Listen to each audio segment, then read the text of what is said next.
Hi, it's Mark Evans, and you're listening to Marketing Spark, which features conversations with B2B and SaaS entrepreneurs and marketing leaders about the strategies and tactics that make an impact.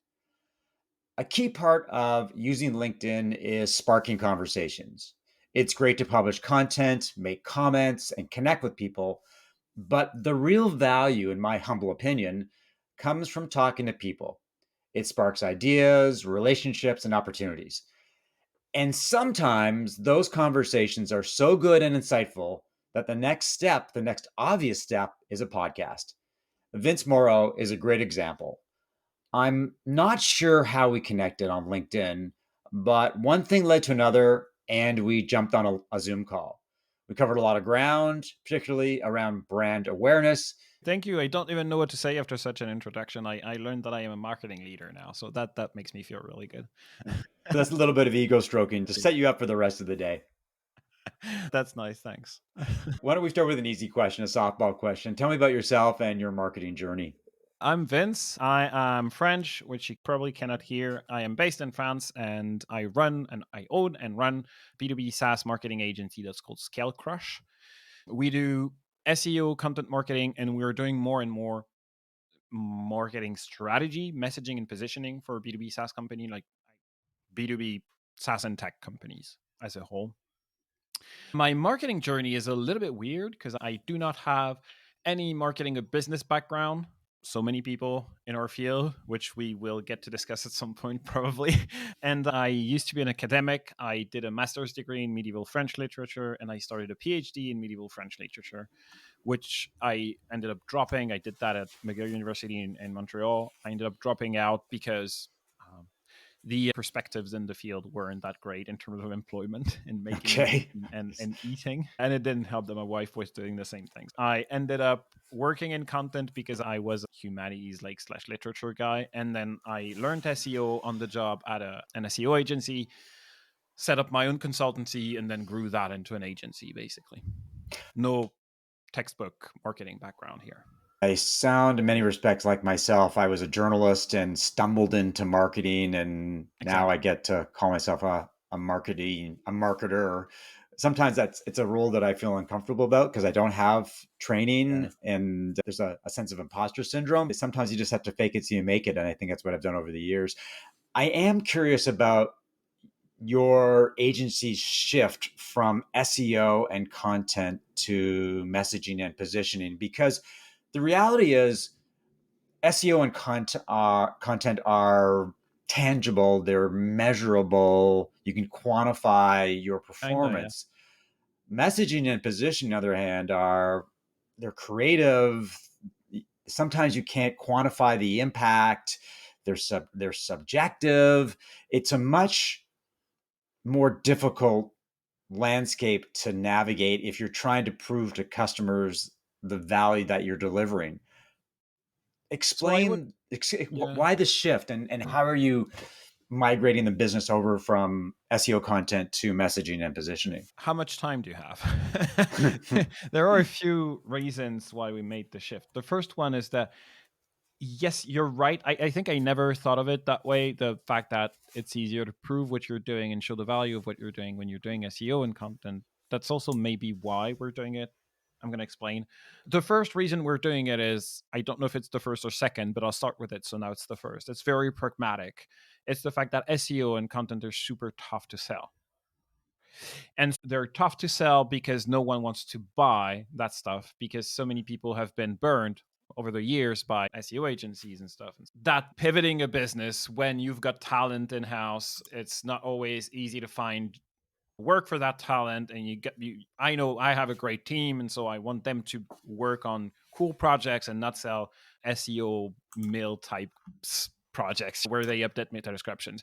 That's the pragmatic thing. The marketing slash really positioning work that we have done is also that we have seen that over the years as we were working on SEO and content projects that most of the projects that failed, not failed in the SEO results failed, but failed in the sense that the clients stopped working with us or weren't getting the results because they weren't doing their part.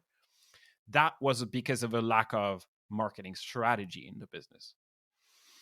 And so we've seen that, and we've seen that with talking, like you mentioned LinkedIn stuff, talking to a lot of people. I also know that this is a real problem in the market. Marketers in leadership positions who do not necessarily know what to do with the money that's allocated to them, and basically have no idea what angle they should choose to approach their market and stuff. And so that's why we're trying to slip through the cracks here and infiltrate that little niche that we've seen, where I think we can solve that problem because we've got the marketing experience, we've got the content experience, and also that messaging and positioning stuff. You can do as much content as you like. If you don't have a strategic narrative to put in that content, you might as well have no content, right? Because it's going to be fluffy, it's going to be boring, dull content, however you want to call it. If you do not put your strategic narrative in your content, that content may rank and people will forget it as soon as they read it, basically, if they even read it. So I think those are more connected than one might initially think. And so to me, it feels like a natural transition. I did warn you it was going to be a long answer. It is interesting that you talk about a strategic narrative and the way that it permeates the entire organization, because my spiky point of view is that positioning is seen as a marketing exercise and often dismissed as a fluffy marketing exercise. But I believe, wholeheartedly believe, that positioning underpins marketing, sales, product development, customer success, HR, raising capital, because it provides a company with a coherent story that they're telling everywhere and to everybody. And personally, I think that positioning is completely underrated and seen as a nice to have versus a need to have. I agree with that. It is something that it is probably above marketing in terms of the hierarchy of things. And it should definitely be a culture thing for bigger orgs that they should know the problems that they solve and how they solve them and how that integrates with the other problems in the day to day of their customers. But at the same time, we as marketers are in a very good position to actually do that because we have access to market insights, to market research, or at least we should have access to market research. And so we are in a position where we can, depending on the type of business, obviously, if you're working with enterprise clients or you're working with professional services firms, no one's going to let you interview customers because that's not how it works. Like, you're not going to be able to interview the CFO of a Fortune 500 company because you're part of marketing department. But for most businesses out there, we have the we as marketers have the all the tools needed to do that, which is why I think it's a good thing to have marketing work on that if it is not a fluffy exercise, obviously. We've tackled one of my favorite subjects, which is brand positioning and messaging. Let's shift gears a little bit. Over the past 18 months, the marketing landscape has dramatically changed. Budgets are shrinking. CEOs and CFOs are watching every penny and demanding that marketers drive ROI from their budgets. And meanwhile, the economic landscape is volatile. And the question to you is, how do you sell marketing to people and companies who don't want to buy it, or they're cautious about taking the plunge? That's a tough question, and I'm not a salesperson, so I may not even be the best person to answer that question. But I think the down to earth pragmatic answer to that question is you don't. You don't sell stuff to people if they don't want to buy it. There is no way to do that. There are ways to do that, but you don't want to build a business on those practices. It's tough. I think the toughest thing for us is not to find people who need marketing. It's to find people who need marketing, want marketing, and people who need marketing, want marketing, and want to spend on marketing, right? Because these are three different things. And this is also why I say marketing is the best place to start when you're doing customer researches. People might have a need, but no want. They might have a need and a want, which we call demand, and they might have a need, a want, and no budget. Having a problem and wanting to solve it does not mean you're ready to pay for it, right? Mhm.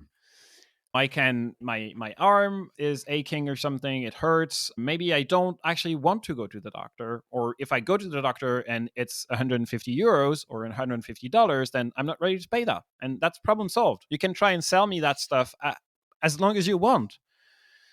If the conditions of the deals do not change, then I'm not going to buy. So I think I if you know me and follow me on LinkedIn, which if you don't, you should. I know you do, Mark. I'm saying that for the audience. I'm doing a shameless plug. That I always say that you cannot make people buy some stuff they don't want to buy. And it's all about the problem that you solve. So if people do not see marketing as a solution to a problem, you can't sell it to them. And at the same time, I don't the phrase educate the market, because I think no one wants to be educated by strangers on the internet, at least not unwillingly. And but at the same time, this is the effort that we have to do, is to prove that marketing is something else than just fluffy terms thrown around, and that some people actually have thought about this and published research about it, and that it can be a serious field and it can be a serious endeavor if you're doing it the right way, approaching it the right way. So I think that's my less pessimistic answer. Somebody said to me, and it resonated, that a lot of companies are afraid to do marketing, and at the same time they're afraid not to do marketing. So they're caught in this gray zone Yeah. where they know that marketing needs to be part of the business mix. They understand that it drives leads and brand awareness and sales, but at the same time they look at their balance sheets and they get spooked. They get spooked by the fact that sometimes marketing is quantifiable and sometimes it's not. And when they're looking to pull back on spending, marketing is often an easy Yeah. target. And it's frustrating to me as a marketer, because I recognize that there are certainly short-term benefits to driving inbound, but there's the long term that a company needs to think about. And often the long-term considerations get put aside because of short-term issues. Marketing is a little bit, it's like you said, it's a long-term thing. And at the same time, these companies, when they see what's on offer, they cannot differentiate the good from the bad and the bad from the ugly. There is no way to do that right now. And the bar in marketing is very low in terms of the amount of people with actual marketing skills in the industry. That's pretty low compared to the number of marketers, right? But everyone can call themselves a marketer and set up a marketing business. Right. And everyone can try and sell that. How does one who does not have the marketing skills, because otherwise they would be handling their marketing already, how does one differentiate who is good and who isn't? How does one make sure they're not getting bullshitted by someone, and that all of that is actually legit? What that person is saying is legit. That's the toughest thing, and that usually leads to inaction, because it's the safest thing to do, like you mentioned. The other side of the coin is that the bar is really low. Like anyone who is willing to do some kind of actual marketing work will get results, because no one wants to do the work. Right? Mm-hmm. It reminds me of a story. A guy I know, he wanted to go into the military or the police. I don't remember which exam it was. And so they have a paper test, which he passed. And then after that, there is a physical test. And that physical test, the way it is designed, it's the Luc Léger test. It's a VO2 max test. The way it is designed and the threshold that they have to hit to pass the test, it is designed to sort out people who actually trained once a week for the past 6 months or a year, and people who didn't. How hard is it to go running once a week? Right. How hard is that? Right? It isn't. 75% of people fail that test. And that just shows, I think it's the same for marketing. If you do the work, you will get results. But if you take shortcuts and blame it on the test, or you blame it on the market, or you blame it on marketers, or you blame it on something else, then that won't work. So I think the end question, or the way that comes back to it, the education, I don't like that word, but people have to understand that we as marketers can be less aspirational, we can be less bullshitty, we can do all of that, but they also need to stop believing in the shortcuts, because there are no shortcuts. They do not exist. And if they exist and they work, they're not good for you, right? Steroids are a shortcut. If you want to, I don't know what the side effects of steroids are, but if you want to get a heart attack at 40, be my guest. There are consequences to taking shortcuts. We all know that. I think there are both parties can actually act on this and do better for sure. I think the reality is that marketers they talk a good game. They get people very excited, even though they don't may not be a lot of substance behind the talk. And it's easy to get seduced by a marketer because that's our job. Our job is to get you excited, inspired, and willing to do things that you may want to do. So that is very interesting. A related question is that marketing, particularly digital marketing, has been quantified by data for the past 10 years. Although I see the pendulum swinging back to brand, data has steered how companies determine whether marketing has been successful or not. In the process, I think it's made a lot of marketers dependent on KPIs and dashboards, and whether the green arrows are more prominent than the red arrows, green being good and red being bad. Universally. But what about the importance of marketing that can't be measured?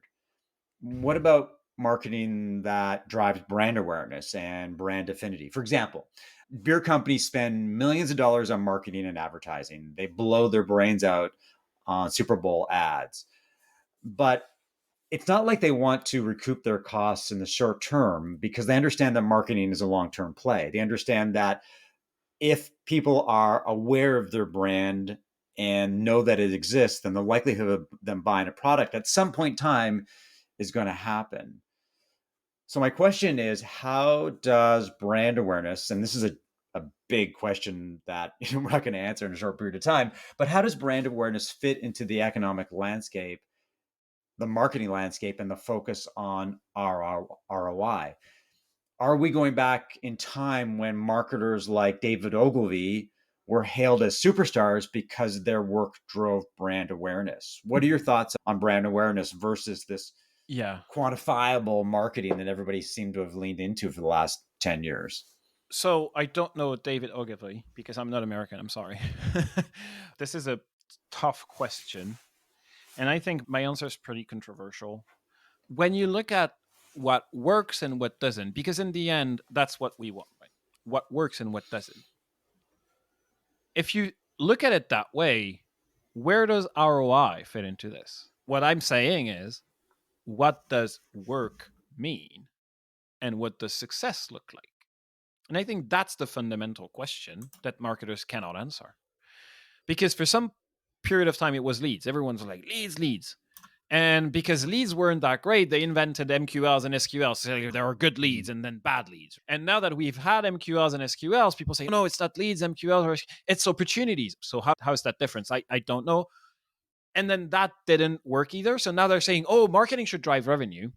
Okay, so what does work mean? And if you mentioned you're preaching to the choir because you're using my examples and feeding them back to me with the Super Bowl things. That's what a good interviewer does, right? Exactly. If you think about this, what does work mean for a Super Bowl ad? The only thing that they are probably watching is how many people saw it and how many pennies per view we got or something. That's the context of that discussion.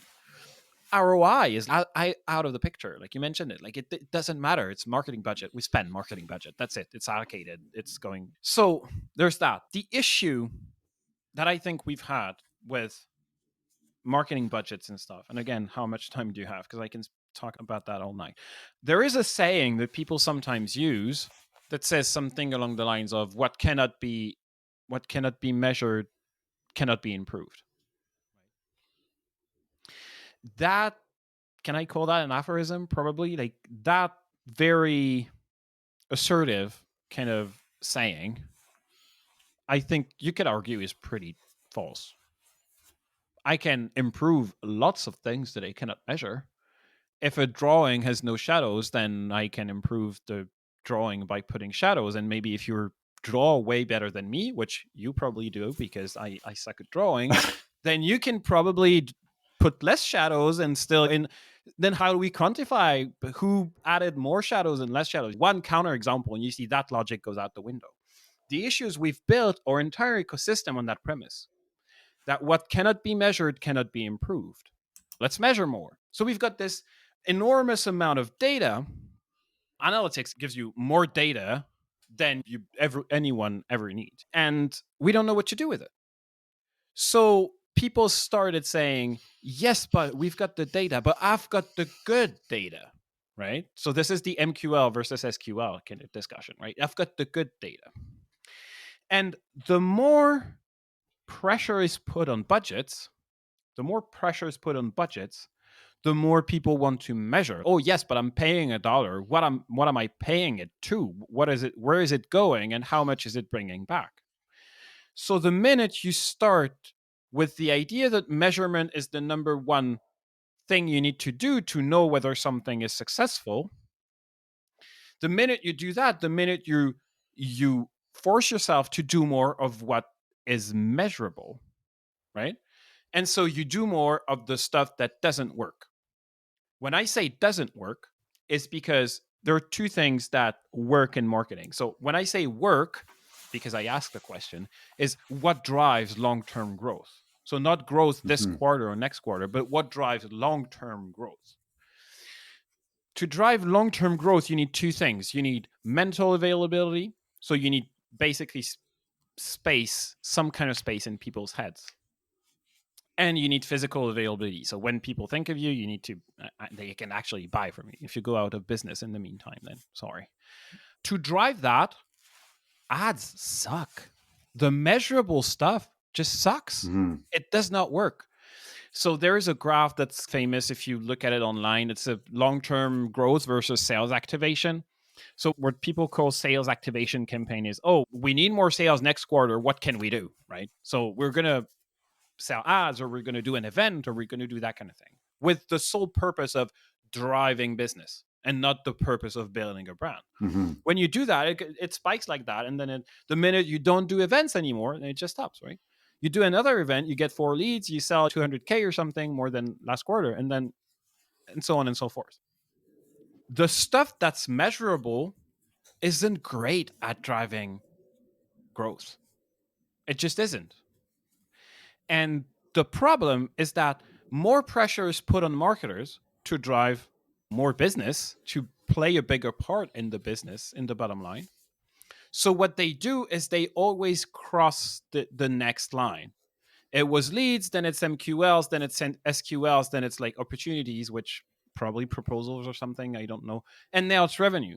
So people came up with the invention of marketing influence revenue, saying, I do marketing, but I do the right kind of marketing. And these are the suckers. They do the bad kind of marketing. So I have a question for all these guys, because what they're saying is we need to measure which marketing actions actually drive revenue, which is something marketers have no control on. And we're going to do that with this new fancy attribution software that my pal built in the last 6 months and cost $150K a year. We're going to do that with this. But let me ask you a question. If you're calling it marketing influence revenue, doesn't anyone who looks at your website qualifies as influenced by marketing? Right? Yeah. So it's basically then every revenue is marketing influence because you have a logo, right? So at some point, someone thought of a logo. And so what I'm trying to say with this nonsensical reasoning is marketing is an ecosystem. It's not like people click on one ad and then buy, and then you do more of that ad and it works more, because otherwise we'd all be borrowing 5 million from the local bank to invest in Facebook ads and sell for 5x ROI. This is not how it works. How it works is you need to build a brand, you need to have a narrative, you need to understand the market, the problems, you need to say back to people what they feel and connect that problem to your solution. Right. It's that simple. It's that simple, but it's complicated because it's simple but hard. It's hard. Maybe that's the yes. And I think that's the problem that marketers are encountering these days is that they've become so dependent on data and KPIs to measure their success that they've lost the narrative. I think that if you look at the average tenure of a CMO, it's less than Yeah, it's a 4 years, year. and it's shrinking because the CFO or the CEO will look at the CMO and say, your marketing's not working. And they'll blame the marketer for not doing the right things. And I think in some respects, and it sounds somewhat sacrilegious, is that a lot of marketing is a leap of faith. Yes, you do the research, your customers, you do marketing that is the right thing to do. And some of it can be quantified because there's a correlation between, if I do this kind of marketing, then this will happen. And that's the short-term demand gen performance marketing that you talk about. But a lot of it is what I call slow burn marketing. And you don't know it's working, but it's working in the background. People are having conversations, they're driving referrals, they're talking about your brand at conferences, but you have no idea that it's happening and you can't measure it, but it's working. And that's the conundrum facing marketers, is that they can't claim that success. So it's a very interesting place to. And we all have stories to tell around that. Like I was with a prospect last week, and it's a guy I invited on LinkedIn. Just invited him, dropped a message saying, "Hey, hi, who are you? What do you do? And you can check out my profile." No, I'm not selling anything. I'm just like, "Hey, I exist. You exist too. Let's exist together." And the guy went to our website, checked out our content, checked out our playbook, responded, and what I thought was going to be a casual conversation like this one turned into a discovery call. Like he had qualified himself through my content. Right? So I have two questions. Had my content not been there, would have I been able to add one lead to my CRM? Probably not. The second question, which is even shows even more how that works, I think, is how many people checked out my content and did not reply to my message. You don't know.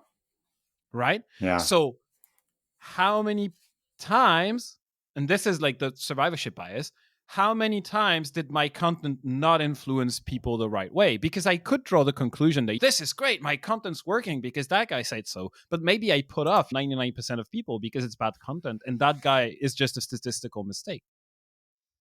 You never know. And if you trust measurement, what is the data saying, to draw conclusions, you can go in the wrong way. Right? So the problem is not the data, it's what you do with it. And most of the times, the data is used to prove something that has already been decided before. Hmm.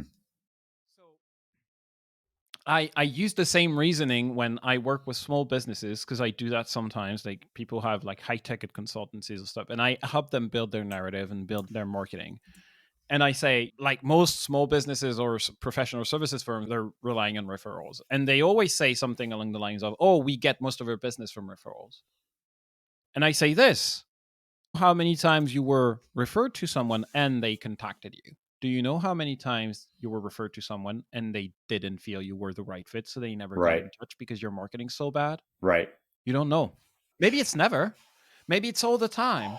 You don't know until you do that research. So what I say now is, I talk about confidence, which is an emotion. But once you've done the work, once you've done the market research, you've built your narrative, you've thought about it, you're confident in what you're saying. You're confident that you have a narrative, you have a plan, you know where you're going. Maybe it's a bad plan, but a bad plan is still better than no plan. I agree. And I think that the problem with a lot of companies is that they don't have a strong message, a strong story that they want to deliver to the marketplace, regardless of whether you can drive attribution or not. Is what you're looking to do is attract and engage the right people. You want to do things that spark emotions, that generate reactions, that get people thinking about your brand as a possibility and what could be possible if they used your product? What would that experience be like? How would their life change professionally or personally if they used your product? And one of the biggest challenges facing marketers these days is attribution is increasingly difficult.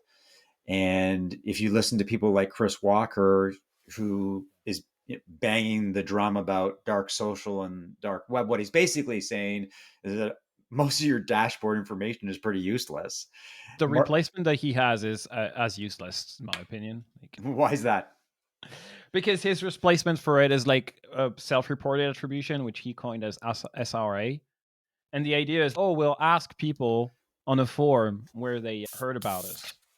Rand Fishkin had a really good blog post recently, and Rand Fishkin's from SparkToro. You've got to read it, because what he basically said is that self attribution, how did you find out about us forum, has nowhere near the value that someone like a Chris Walker advocates for. It's not even that it has nowhere near the value. It's that it has no value. There is no value in this. And I can prove it by asking by stating a simple fact. When you ask heterosexual men and heterosexual women how much sex they have per week, you get different results. They have sex together, right? So Right. you should get the same amount Right. for men and women. Right. So people lie sometimes because they just don't want to tell you. And if you reflect on your own habits with that self-reported attribution, if I saw an ad and this is why I'm contacting you, there's no way in hell I'm telling you it's from an ad. No way in hell, because you're going to use that information against me. It is interesting, because I have a client and we set up that exact form on the website, and then I was able to track it. Every lead we got, every demo request we got, I was able to track how did you find out about us? It was all over the place. And majority of the time, people didn't even give a reason because they couldn't be bothered. We didn't make it obligatory. And Google, I heard you from a friend. It was pretty much useless information. And I think that's really interesting. If I can add something here, Yeah. I think that shows, because you mentioned Chris Walker, I didn't. I think that shows how these people are hurting the industry. And they're hurting more businesses than they're helping. The reason I'm saying this is he's constantly trying to reinvent the wheel, and he's constantly spinning in circles and biting his own tail, chasing his own tail. His entire business depends on his public image and the fact that he has something new to say, and he'll say anything because it's new. The best way to say new things all the time is to make them up, right? That's a really good way to have lots of things to say. So he does that. He makes things up. Like, quite literally, like brutally. If you look at his content with an ounce of critical thinking, he makes things up all the time. And the best strategy to be able to make things up on the fly is to complexify what is simple. And this comes back to what we were saying about when I intervened. I say, no, it's not complex, it's hard. People misunderstand difficulty and complexity. So complexity is how intellectually challenging something is. Does it have a lot of intellectually moving parts? Like a nuclear plant is pretty complex, right? Mm-hmm. And difficulty is how easy it is to execute. Building a nuclear plant is fairly hard to do. There are things that are simple and hard. Doing a deadlift, simple and hard. Very simple, or a pull-up if you don't know what a deadlift is. You grab the bar and lift yourself up. 90% of people can't do a pull-up because it takes years of training for most people in our current shape and form. It's simple, it's hard. There are things that are hard and simple, and there are things that are complex and simple. You'd argue, for example, that driving a car is complex and simple. You've got lots and lots of things to think about when you drive. Once you know how to do it, it's pretty straightforward. Marketing is simple and hard. It's very simple in its intellectual form, but it's very hard to do because it's interview customers, very simple. But running customer interviews is to get the kind of insights that you're looking for. That is really hard. It's not something that you can do on the fly on your first try. And so the entire industry of professional marketing services is based on the assumption that marketing is complex and simple.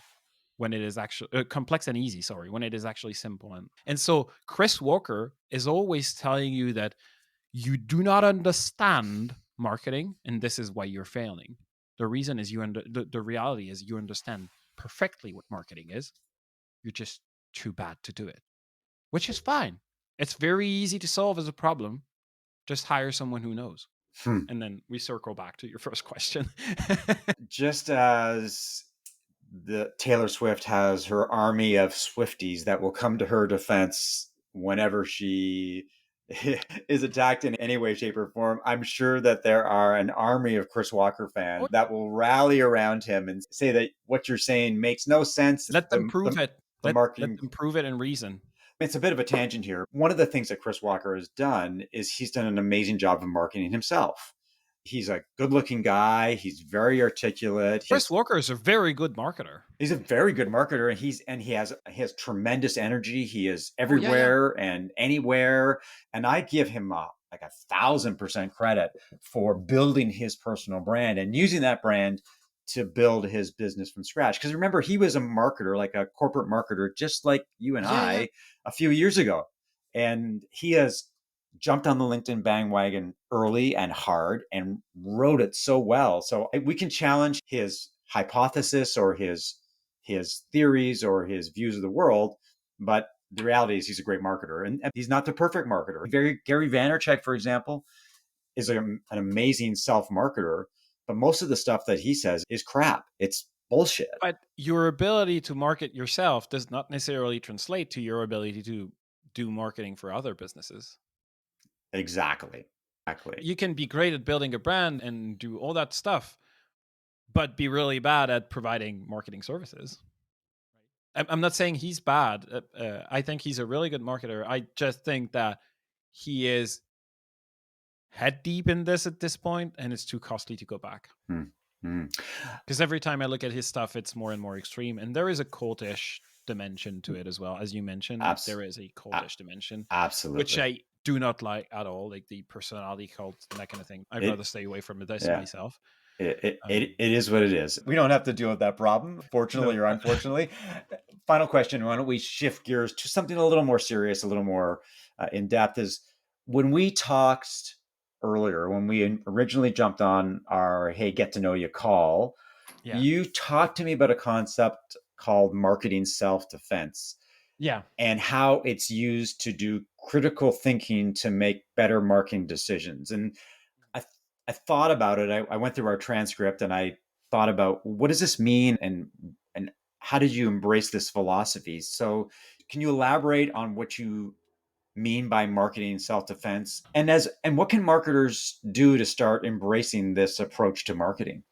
When you think about what we do as business leaders or whatever, I wouldn't consider myself a business leader. People who are like CMOs in companies and I own a company. What we do most days is decision making. We make decisions. Some are random and do not matter, and some matter a lot, like who to hire or in which direction to go, which product to launch, etc., how to launch it. We all have beliefs, things that we believe but do not really know are true. Right? We don't know why we believe them, but we do. One very good, and some of these beliefs are actually real, like they are true in the end, and some of them are not. For example, one belief that I dropped because I'm French, and this is a very French thing. French people believe, 90% of French people believe that if you go out in the cold and you're not dressed properly, you will catch a cold.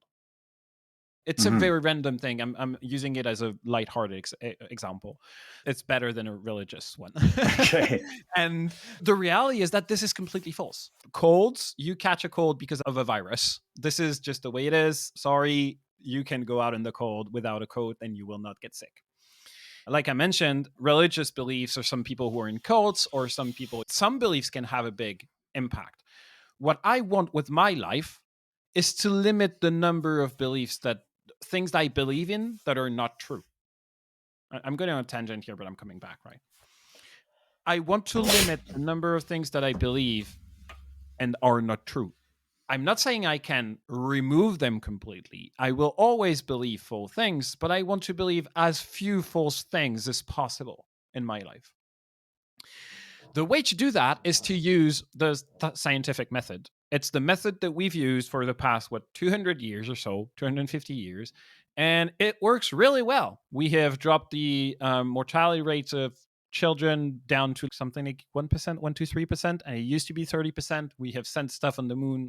We have plenty of examples of that working. And we can apply that method to other areas than just like science or math or physics. And we can apply it to marketing. And it's called evidence-based marketing. The idea is that we are going to determine what working means, and we're going to test it. We're going to see whether it's actually true or not true. And there is research being published all the time in marketing, and there is an institution called the Ehrenberg Bass Institute that has published lots of research around evidence-based marketing. Another way we can do that when the research is not present, when we do not have the research, is to use critical thinking. Critical thinking is a way of thinking, an ensemble of principles that will help us get closer to the truth or get closer to reality or ensure that we are not too disconnected from reality. So that comes in the form of, and the reason, so that's the critical thinking part. I'm coming back to your question because about marketing self-defense. So we got the idea to set up a newsletter that's called Marketing Self-Defense. And the idea is to help people master these concepts, most of which are pretty simple, but also hard. Remember, they're simple to understand, but hard to apply, and apply that to marketing decision-making. So, for example, I mentioned survivorship bias earlier. I got a lead, and that proves that it's working. Think about all the other things that did not survive. Think about all the leads that you did not get. What does that say about the same data sample, and how can we use that information to make better decisions? I can also mention a few of these principles. Another one, which is really well known, is Occam's razor. Occam's razor states that if there are two hypotheses, we want to favor the one that does not involve any additional cause. For example, if I got a very violent pain in the back of my neck and then it's swollen and then there's a bee flying around, if I say an alien bit me, it's not as good it's not as good of a hypothesis than if I say I was standing next to a hive, so it could be a bee. This is obviously an extreme example, but if we use that in our day-to-day decision making, then that can help us make better marketing decision. And a really good example of that is something that is well known in the marketing research world, is that most ads actually only make people buy who would have bought anyway. And so that's really interesting. How do we protect against that? What kind of ad campaigns can we? Does that mean that ads are really bad? I don't know. Like, I'm not an ads guy, but this is a fact. If you see an ad, you probably would have bought. Or e-commerce coupons are the same thing, right? If you make a coupon, then yes, you sell more. But do you sell more because people wouldn't have bought with the coupon, or do you sell more because of the coupon? The truth is, if you think of your own buying habits, usually if you know that a website always has product on sale and it doesn't have product on sale when you land on it, you're just going to wait for a few weeks for them to... So you're going to subscribe to a newsletter, and these guys go, our newsletter is growing. Yeah. Yes, but it's because you're shooting yourself in the foot. So we can use all these principles, and I call that marketing self-defense because it's protecting against the BS of the industry. It's protecting against the bad decisions. And it's protecting against the bad vendors as well, because there is one component which I plan to address a lot, and that is like how to choose a vendor, how to know whether that guy I'm talking to is actually legit or not, which is the big overarching questions, the red thread that we have here. I think, and it's interesting that you mentioned that, because I recently published a free guide on how to discover and hire the right fractional CMO, because it's a perfect example of lots of people out there calling themselves fractional CMOs, but they don't have the experience or the expertise, but it's a fancy marketing title to cover. So there's lots of stuff to wade through in the marketing world, lots of myths out there and fallacies and things that simply aren't true, and lots of people doing self-promotion. Promotion is fine, by the way. I'm not saying people should not self-promote, because this is something that people tell me sometimes. But everyone's entitled to their own marketing. Yes, Well, I mean, but I am the doing but my own the marketing. truth is that you're French and I'm Canadian, and we are simply not good at self-promotion. Americans, and I say this in Really, a very respectful way, are great at waving the flag and telling people that they're the absolute best in the yeah, world, and they do that and very well. and Yeah. we suffer from being a little too humble. But again, we're rambling off in different directions, and that's fine for a podcast conversation. And I'm super excited that we're able to pull this off. We've covered a lot of Almost on ground. time as Some of it's well. been controversial, which is great. I expect that the Chris Walker fans will be coming to his defense with lots of enthusiasm. You know what I would like to do? I would like to have that kind of conversation with a Chris Walker fan. If someone has a podcast and wants me on to just kind of chat about all these things and exchange opinions, that would be really fun. What would be even better than that would be a Chris Walker, Vince Moreau podcast in which it's a We discussion, a could. very respectful discussion, and an agreement to agree to disagree and explain themselves. That would be fun because I think that we don't have enough of those discussions in marketing. We're all nodding our head saying you're right or you're wrong, but I think that would be a really great conversation. I'm open to it. Maybe you should do some marketing to see if that happens. Anyway, one final question is where can people learn more about you and what you do? You can find me on LinkedIn. I do not have Twitter, which is now called X. And you can look at scalecrush.io to see what we're up to these days. And you can always subscribe to the newsletter, which I'm really bad at launching on time. So be prepared. Thanks, Vince, for great conversation. And thanks Thanks, to Mark. everybody Yeah, it for was great. listening to another episode of Marketing Spark. If you enjoyed the conversation, rate it and subscribe via Apple Podcasts, Spotify, or your favorite podcast app, and share via social media. If you're a B2B or SaaS company looking for more sales and leads, but struggling to do marketing that makes an impact, well, we should talk. You can reach out to me via email, mark@markevans.ca, or connect with me on LinkedIn. I'll talk to you soon. Okay.